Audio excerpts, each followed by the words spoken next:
सभी प्रतिष्ठित media channel से आए हुए साथियों का जदयू प्रदेश कार्यालय में मैं अभिषेक झा, प्रदेश प्रवक्ता जनता दल यूनाइटेड, मेरे साथ उपस्थित हैं मेरी प्रवक्ता साथी अंजुम आरा जी। हम दोनों पूरी पार्टी की तरफ से आप लोगों का स्वागत करते हैं। आज की जो प्रेस वार्ता हमने बुलाई है बहुत महत्वपूर्ण विषय पर है। आज की इस प्रेस वार्ता का जो शीर्षक है वही बहुत महत्वपूर्ण है। शीर्षक है सिमटती संसद। किस तरह से संसद में जनता के लिए काम नहीं हो रहा है। हम सभी जानते हैं कि देश की संसद जनता के पैसों से जनता के लिए चलती है। वहां बिल पेश होंगे, बिल पास होंगे, जनता का काम होगा, जनता के बुनियादी मुद्दों पर चर्चा होगी, तब जाकर संसद की सार्थकता जो है वो साबित होगी। दो महत्वपूर्ण बिंदु हैं जिस पर हम चर्चा करना चाहते हैं। सबसे पहले ये है कि लगातार संसद के सत्र का समय कम किया जा रहा है, और दूसरा जो महत्वपूर्ण विषय है वो ये है कि संसद में पेश होने वाले बिल यानी विधेयक की संख्या लगातार बीते वर्षों में कम होती जा रही है और अध्यादेशों की संख्या बढ़ती चली जा रही है।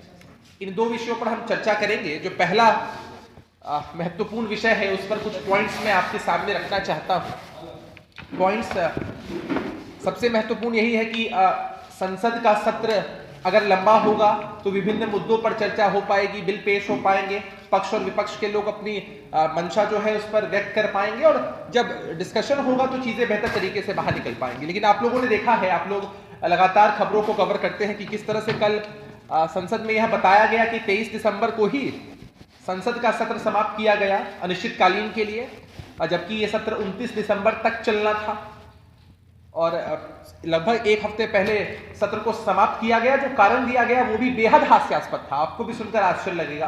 सरकार की तरफ से कहा गया कि कुछ अन्य जरूरी कार्य हैं, साथ ही साथ क्रिसमस और नए साल की छुट्टियां होने वाली हैं, तो फेस्टिव या छुट्टियों के माहौल में लोग चले आएंगे तो संसद का कार्य नहीं हो पाएगा। बताइए कितना हास्यास्पद है कि संसद जो इतना महत्वपूर्ण जगह है जहां पर कार्य होना ही चाहिए था, वहां सिर्फ छुट्टियों का हवाला देते हुए कहीं ना कहीं काम कम करने की जो पेशकश है वो की गई है।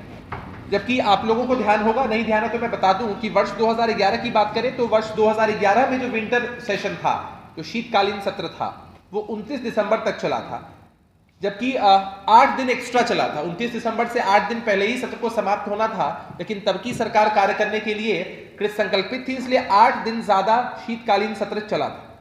और मोदी सरकार में ये कोई पहली बात नहीं है कि जो सत्र है वो पहले समाप्त हुआ है, अगर कोविड के टाइम को आप एक्सक्लूड कर दें। क्योंकि हम अगर आरोप लगाएंगे तो भारतीय जनता पार्टी के साथ यही जवाब देंगे कि कोविड के समय संसद अपना कार्यकाल पूरा नहीं कर पाया। लेकिन हमारा कहना ये है कि आप भारतीय जनता पार्टी के पूरे कार्यकाल में मोदी सरकार को अगर आप देखेंगे तो अमूमन हर एक सत्र जो है वो अपनी सीमित जो अवधि है उससे कम ही चला।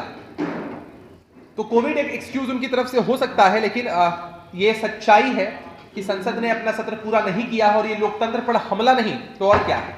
मैं एक और तथ्य आपके सामने रखना चाहता हूं कि वर्ष 2011 में जो बजट सेशन था वो लगभग 50 दिनों तक चला था। वहीं 2022 की बात करें तो ये महज 24 दिनों तक चला था। आप अंतर समझ सकते हैं, एक तरफ 50 दिनों की बात होती है, एक तरफ महज 24 दिन बजट सत्र चलता है। वर्ष 2022 में संसद मात्र 75 दिन चला है। ये जो हमारा वर्ष बीता है उसमें महज 75 दिन। लेकिन अगर हम वर्ष 2011 की बात करें तो संसद ने 110 दिनों तक काम किया है। एक बड़ा अंतर फिर से आपको देखने को मिल रहा है।